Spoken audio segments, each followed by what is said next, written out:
Hello, my name is Sarah Gaskins, and today I'm going to be doing a presentation on Huntington's disease. This is for CSD 588 for the honors video project. What is Huntington's disease? According to the National Institute of Health, Huntington's disease is a degenerative neurological disease caused by a single gene mutation. It is also commonly referred to Huntington's chorea due to its defining feature of chorea or coriform movements. Other motor deficits is impaired coordination and abnormal body postures. Other symptoms include changes to emotion and cognition. So behavioral changes include mood swings, increased irritability and depression, and in later stages include apathy. This occurs due to the frustration an individual experiences due to the deficits they'll experience in their motor movement, as well as communication deficits, language deficits. But it also occurs because the fibers between the caudate nucleus and the basal ganglia, the frontal lobe and the limbic system, become damaged. And so the limbic system can no longer regulate emotion. And so that is another factor into why individuals with Huntington's disease often experience mood swings. Cognitive changes include decreased attention and judgment. So in early stages, this manifests itself in difficulties driving, making decisions, prioritizing tasks, and answering questions.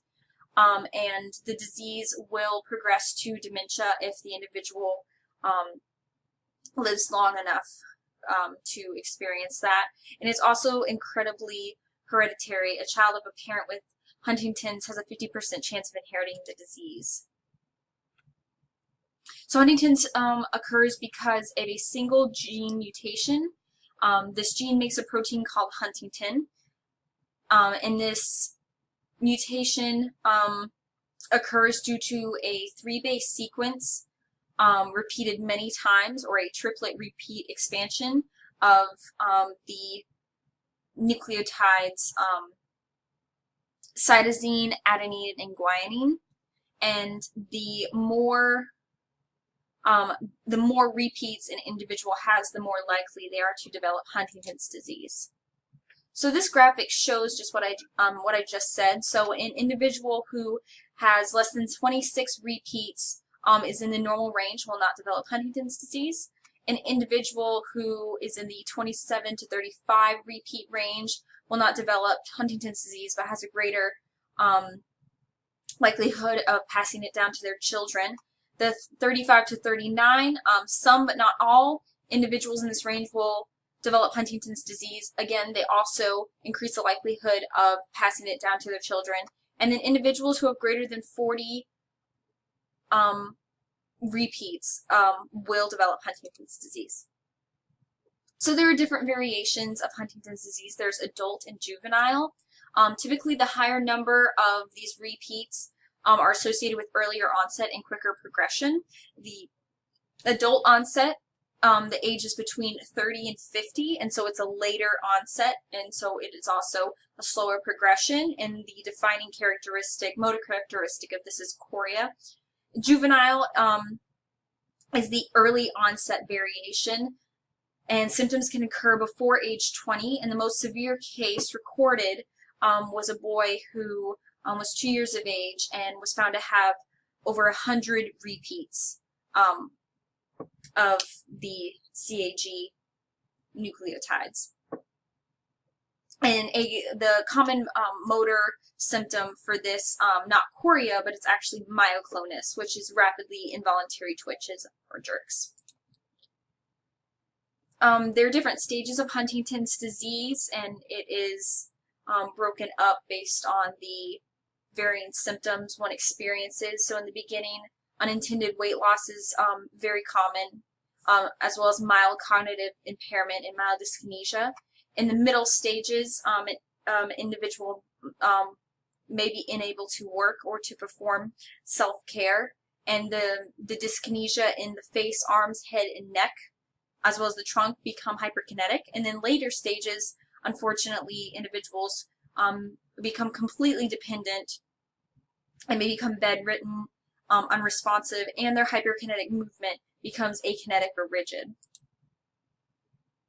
So the structure that is most affected by this disease is the basal ganglia. It's part of the extrapyramidal system.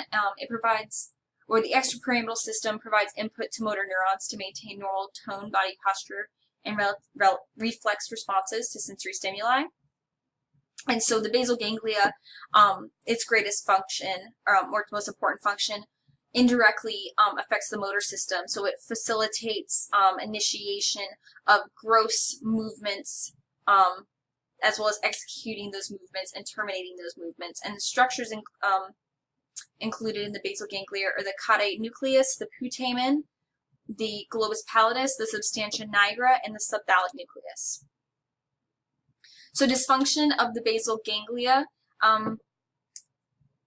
occurs due to a great loss of nerve cells, especially in the striatum. And the striatum is a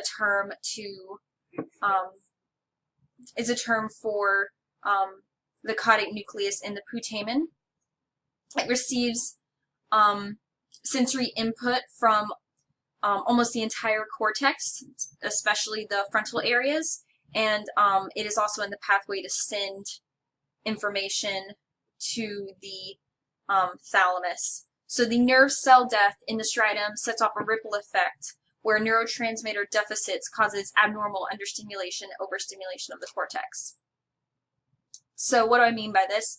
The pathways are the indirect pathway, and essentially the sensory signal goes down to the striatum, and the striatum, due to the damage by the Huntington's disease, will release fewer than normal neurotransmitters to the internal globus pallidus. While the internal globus pallidus interprets this lower amount of neurotransmitters as less inhibition, so then it releases more neurotransmitters to the thalamus. And then the thalamus becomes more inhibited and releases fewer neurotransmitters to the motor cortex. So the net effect of this is understimulation of the cortex, which results in slower than usual movement, which is characteristic of Huntington's disease. Indirect pathway, again, the signal comes down to the striatum. The damage caused by Huntington's causes the striatum to send fewer than normal neurotransmitters to the external globus pallidus, which then interprets this as less inhibition and releases more neurotransmitters than normal to the subthalamic nucleus. And then the subthalamic nucleus receives this influx of neurotransmitters and is more inhibited, so it releases less neurotransmitters to the internal globus pallidus, and that becomes more inhibited, and so it releases less neurotransmitters to the thalamus. And then the thalamus interprets the signal as less inhibition and releases more neurotransmitters to the motor cortex. So all of this actually results in an overstimulation of the motor cortex as opposed to understimulation. And this causes the more defining choric or coriform movements that people are so familiar with Huntington's. So unfortunately, Huntington's does have a very significant effect on communication, especially as the disease progresses. In language, it causes deficits in receptive and expressive language skills. In fact, some research recently has actually found that even individuals in early stages of Huntington's that had no dysarthria or dementia still displayed deficits in discourse language comprehension. Specifically, they had difficulties with detailed or implied information.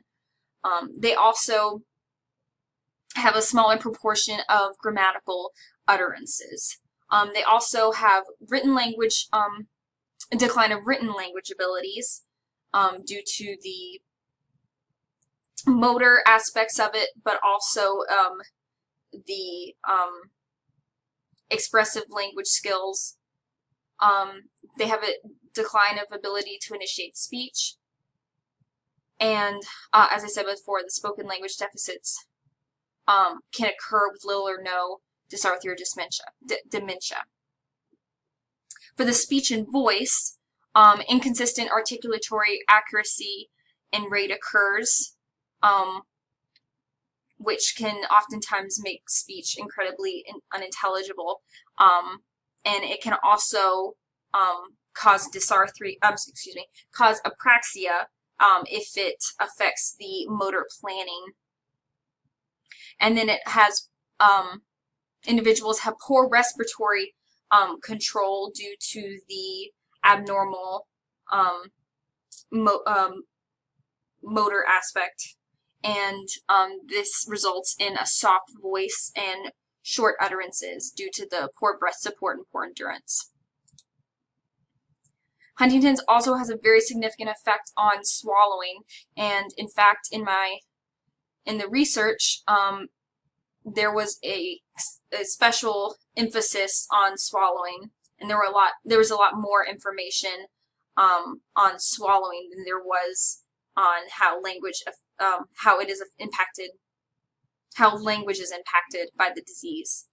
So effects on swallowing include increased appetite. Choking is a significant hazard due to individuals overfilling their mouth, having trouble chewing, and then having hypoactive or hyperactive gag reflex, as well as excessively rapidly eating, which is tachyphagia. Sialoria, drooling, excessive salivation. They can also experience dry mouth. As the cognitive impairments increase, difficulty self-feeding becomes a major factor, and that may result in food residue in the oral cavity. Aspiration, reflux, vomiting are very common. People can experience painful swallow, and some people may even deny they have dysphagia, deny they have dysphagia,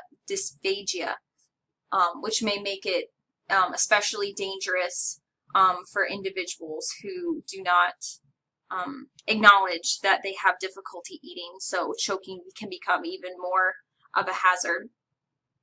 One of the most common causes of death in individuals with Huntington's actually occurs from asphyxiation from choking or from aspiration pneumonia. So again, this is a very important area for a speech pathologist to be familiar with, as far as how the deficits of Huntington's affect swallowing, and communication is also important, because individuals with Huntington's eventually have very little ability to communicate orally. Okay, thank you so much for watching this presentation, and here are my references.